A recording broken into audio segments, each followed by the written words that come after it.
మల్లెమొగ్గల hero Rajesh కూతురే ఐశ్వర్య రాజేష్. తమిళంలో ఇప్పుడు ఆమె స్టార్ హీరోయిన్. ఇటీవలే విడుదలైన 'సంక్రాంతికి వస్తున్నాం' సినిమా ఆమెకి మంచి హిట్ ఇచ్చింది. తాజాగా ఇచ్చిన ఇంటర్వ్యూలో ఐశ్వర్య రాజేష్ మాట్లాడుతూ, వెంకటేష్ గారితో కలిసి ఈ సినిమా చేయడం చాలా హ్యాపీగా అనిపించింది. ఆ సినిమా ప్రమోషన్స్ కూడా ఎంజాయ్ చేస్తూ చేశాము. ఈ క్రెడిట్ అంతా అనిల్ రావిపూడి గారిదే అని అన్నారు.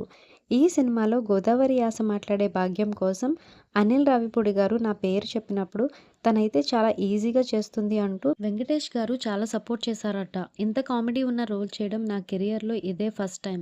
మహేష్ బాబు గారు మమ్మల్ని ఇంటికి ఆహ్వానించి, "ఏమయ్యా అనిల్, ఈ పిల్లని ఎక్కడ పట్టావని" అన్నారు. జీవితంలో నేను ఇంతవరకు రావడానికి కారణం మా అమ్మనే అంటూ చెప్పింది. మా ఫాదర్ చనిపోయే సమయానికి మేము నలుగురం పిల్లలం. అమ్మ పెద్దగా చదువుకోలేదు. తనకి ఎవరి సపోర్ట్ లేదు. పిల్లలను తానే చూసుకోవాలని అనే తపన ఉండేది. అందుకోసం మా అమ్మ ఇంటింటికి తిరిగి చీరలు అమ్మింది. రియల్ ఎస్టేట్ ఏజెంట్‌గా చేసింది. ఎల్ఐసి ఏజెంట్‌గా చేసింది. ఇలా ఎన్నో కష్టాలు పడిన అమ్మను హ్యాపీగా చూసుకోవాలని అనుకునేదాన్ని. ఆ విషయంలో సక్సెస్ అయినందుకు చాలా గర్వంగా ఉంది అని ఐశ్వర్య రాజేష్ ఒక ఇంటర్వ్యూలో చెప్పారు.